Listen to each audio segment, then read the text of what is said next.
우리말에 잘 되면 내 탓, 안 되면 조상 탓, 뭐 이런 말 할 때가 있습니다. 또 이런 얘기도 할 때가 있죠. 자식이 공부 잘하고 잘나고 잘 되면 다 나 닮아서 그렇게 된 거고, 자식이 안 되면 누구 닮았다고요? 아무튼 그래서 좋은 일의 영광은 나에게 돌리고 잘 안 되는 것의 부끄러움은 남에게 그 탓을 돌리는 나쁜 심보가 우리 인간의 이 죄성 가운데 있습니다. 오늘 말씀은 이와 유사한 이스라엘의 한 속담으로 시작하는데요. 아버지가 신포도를 먹으면 아들의 이가 시다. 여러분, 이 속담 참 이상하지 않습니까? 왜 아버지가 신포도를 먹었는데 아버지의 이가 셔야지 왜 아들의 이까지 실까요? 이 속담의 뜻은 이스라엘 자손들이 자기들이 당하는 이 고난이 아버지 탓, 조상의 죄 때문이라고 하는 생각으로 만들어진 말입니다. 그러니까 조상이 부모가 지은 죄 때문에 내가 이렇게 이가 시린 것처럼 내가 이렇게 어려움을 겪는다. 나는 잘못한 것 없는데 부모가, 조상이 죄를 지어서 내가 이렇게 고생하고 어려움을 겪는다 라고 하는 생각을 반영한 속담이 바로 이 아버지가 신포도를 먹으면 아들의 이가 시다 하는 말입니다. 그런데 여러분, 정말 그럴까요? 만약 이스라엘 백성들의 생각과 같다면 우리의 미래, 우리의 운명이라는 것은 이미 결정나 있는 것입니다. 미래가 우리에게 열린 가능성으로 소망을 줄 수 있어야 되는데, 만약 부모에 의해, 조상에 의해 미래가 결정되어 있다면 우리의 내일은 늘 닫혀 있는 것일 뿐입니다. 상황과 환경에서 벗어날 수가 없는 거죠. 우리의 미래가 새로운 삶도 없고 새로운 미래도 꿈꿀 수 없게 되는 겁니다. 그래서 하나님께서 오늘 말씀하시기를 이 속담을 다시 쓸 수 없게 하시겠다. 이것이 잘못된 생각이라는 것을 내가 너희들에게 확실히 말해주겠다 하시면서 바로 이 에스겔 18장의 말씀이 전개되고 있는 것입니다. 하나님께서 5절부터 9절까지 바로 그 여러 의롭게 행해야 할 일들, 그 율례들을 예로 쭉 드시면서 9절에 이렇게 말씀하십니다. 우리 9절 같이 한번 읽어보실까요? 시작. 내 율례를 따르며 내 규례를 지켜 진실하게 행할진대 그는 의인이니 반드시 살리라. 주 여호와의 말씀이니라. 아멘. 하나님 말씀하세요. 율례를 따르고 규례를 지키는 의인이면 반드시 어떻게 된다? 산다 말씀하십니다. 산다. 그러면서 하나님께서 예를 들어 길게 말씀하시기를 이런 거예요. 어떤 사람이 아들을 낳았는데 그 아들이 부모의 신앙, 부모의 의로운 그런 삶의 모습을 본받아 따르지 않고 아들이 자기 멋대로 하나님 섬기지 않고 불의한 일 행하고 우상 섬기고 세상 쫓아다니고 죄의 길로 행했다면 그는 어떻게 될까? 아버지가 그래도 잘 살았으니, 어머니가 잘 의롭게 살았으니 아들이 좀 덕을 볼 수 있지 않을까? 아니라는 거예요. 그는 자기 자신의 죄로 죽을지라 말씀하십니다. 부모의 의로움으로, 부모의 선함으로 자식이 덕을 볼 수 있는 것 아니다. 자식을 구원할 수 있는 것이 아니다 말씀하세요.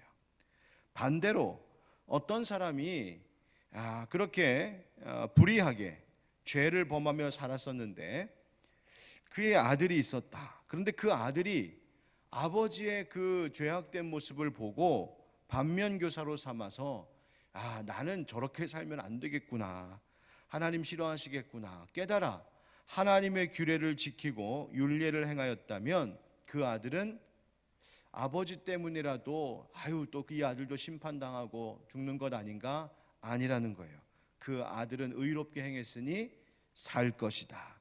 그의 아버지가 자기의 죄악으로 죽을 것이다. 하나님 말씀하세요. 자, 그런데 19절 말씀을 보면 이스라엘 백성들 가운데 여전히 이런 생각을 하고 있는 자들이 있었다는 거예요. 아들이라면 아버지의 죄를 담당해야 되는 것 아닌가? 그러니까 아버지, 부모의 어떤 신앙의 상태가 유전이 되는 것 아니겠느냐 하는 생각이었어요. 여러분, 이것이 당시의 통념이었고 사고방식이었어요. 그런데 하나님 말씀하시기를 절대로 그렇게 되지 않는다.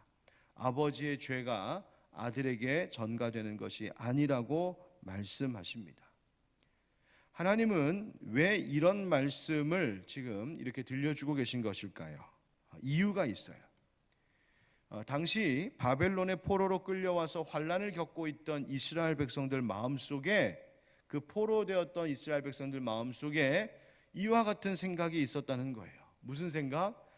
우리가 지금 당하고 있는 이 환난, 우리가 지금 포로로 끌려와서 겪고 있는 이 시련과 고초는 우리들의 죄 때문에 이런 것이 아니라 우린 죄가 없고 조상들이 죄 지은 것 때문이다 라는 생각을 갖고 있었다는 거예요. 잘 되면 내 탓, 안 되면 조상 탓 하는 이 생각이 있었다는 거예요. 그래서 하나님께서 분명히 말씀하고 계십니다. 아니다, 그런 것 아니다. 너희들의 조상들이, 너희들의 부모들이 죄를 지어서가 아니라 사실은 너희의 죄다. 너희가 죄 지어서 지금 여기까지 오게 된 것이다 라고 하나님께서 단호하게, 확실하게 말씀해 주고 계신 겁니다. 여러분, 인간의 죄성은 자기 자신의 죄악된 실체를 자꾸만 부인하고 인정하지 않으려고 하는 어리석음으로 나타날 때가 있습니다. 나에게 어떤 곤란함이 닥쳐오고 어떤 어려움이 있을 때 그 원인을 다른 사람에게로 혹은 이 세상에게로 그 탓을 돌리려고 하는 마음입니다. 내가 이런 것은 어쩔 수 없는 것이었어. 부모가 나를 이렇게 낳아주어서 그런 거야. 부모가 나를 책임있게 돌봐주지 않아서 이런 거야. 혹은 세상이 지금 이러니까 어쩔 수 없지. 이 세상이 나를 이렇게 만든 거야 라고 변명하고 자기 합리화하고 상황과 환경에 탓을 드는 겁니다. 그리고 그것을 원망하는 거죠. 그래서 정작 자기가 죄를 범하고도 자기 스스로의 죄를 인정하지 않으려고 하는 것이 우리의 아주 악한 죄성입니다. 하나님은 이러한 사고방식, 이러한 마음의 태도가 옳지 않음을 오늘 말씀을 통하여 따끔하게 가르쳐 주고 계십니다. 바로 우리가 잘못한 것이다, 내가 죄 지은 것이다, 내 탓입니다 라고 하는 원인이 바로 나에게 있음을 우리는 깨닫고 회개해야 됩니다. 그래야 진정한 회개가 있고, 그래야 회복이 있고, 그래야 구원이 있는 거예요. 여러분, 우리가 이번 사순절 기간 동안 요엘서 말씀을 가지고 마음을 다하여 내게로 돌아오라 라고 하시는 하나님의 말씀을 늘 기억하고 묵상하고 있는데, 이 말씀에 순종하는 그 첫걸음이 뭘까? 바로 내가 나 스스로 하나님께로부터 멀어져 있었음을 인정하는 것에서부터 출발하게 됩니다. 어쩔 수 없었어요. 여러분, 그렇게 말함으로 회개가 가능하지 않습니다. 부모 탓도 아니고요, 환경 탓도 아닙니다. 누구의 탓도 아니고 세상 탓도 아니고 인생이 힘들어서 인생살이 살기가 어려워서 지금 내가 이렇게 죄 지은 것이 아니라 내가 자의로 하나님에게서 멀어진 거예요. 여러분, 이 마음을, 이 인정하는 마음을 가져야 다시 하나님께로 돌아갈 수 있는 미래가 열리고 소망이라고 하는 가능성이 내일에 주어지는 것입니다. 여러분, 그러면 범죄한 자에게는 소망이 없는 것일까? 아니요. 오늘 21절부터 23절 말씀을 보면 그렇지 않다 하십니다. 22절부터 보겠습니다. 22절, 23절 같이 시작. 그 범죄한 것이 하나도 기억함이 되지 아니하리니 그가 행한 공의로 살리라. 주 여호와의 말씀이니라. 내가 어찌 악인이 죽는 것을 조금인들 기뻐하랴. 그가 돌이켜 그 길에서 떠나 사는 것을 어찌 기뻐하지 아니하겠느냐. 아멘. 여러분, 악인이 깨닫고 회개하고 돌아오면 하나님께서 구원하시겠다고 말씀하십니다. 여러분, 이것이 하나님의 마음이에요. 하나님의 사랑입니다. 하나님은 자비로우신 분이세요. 하나님은 긍휼이 많으시고 노하기를 더디하시고 인애가 크신 분이십니다. 그러니 뭐라고 하시는 겁니까? 이제라도 회개하라고, 지금이라도 돌아오라고 말씀하십니다. 그러면 악인일지라도 모든 죄에서 돌이켜 떠나 내게로 돌아오면 반드시 다시 살리라. 그 범죄함을 기억하지도 않으실 것이다. 하나님은 우리가 죽는 것을 기뻐하지 않는다 하는 분명히 말씀하십니다. 그러면 반대로 의롭게 살던 사람이 다시 그 마음이 떠나서 악한 길로 행하게 되면 어떻게 될까요? 다시 그 죄로 인하여 심판받습니다. 그래서 선줄로 생각하는 자 넘어질까 늘 조심하라고 하신 말씀 그대로입니다. 내가 지금 아무 문제 없다고, 내가 지금 의롭게 살고 있다고 자만할 수 있는 것 아니고 자랑할 수 있는 것 아니에요. 날마다 지금 내가 어디 서 있는지, 어떤 길로 가고 있는지 돌아봐야 됩니다. 그런데 이스라엘 백성들이 이와 같은 하나님의 판단에 대하여 그거 불공평한 것 아닙니까? 라고 지금 원망하고 있는 말씀이 25절부터 나오죠. 여러분, 정리하겠습니다. 우리가 뭘 위해서 기도해야 될까? 첫 번째, 우리가 함께 이렇게 살아가고 있지만, 우리가 함께 가족들과 함께 살아가고 있고 교회 안에서 함께 살아가고 있지만 결국 구원의 문제는 개별의 문제라는 점입니다. 부모의 죄가 유전되거나 부모의 의로움을 덕볼 수 있는 것 아닙니다. 이 말은 결국 내 신앙, 내 성품, 내 인격, 내 성숙함이 다 나의 몫이라는 겁니다. 물론 부모가 교육할 수 있습니다. 부모가 자식의 신앙을 위하여서 안내하고 가르치고 훈련시킬 수 있어요. 또 교회에서는 목사가 성도들을 가르칩니다.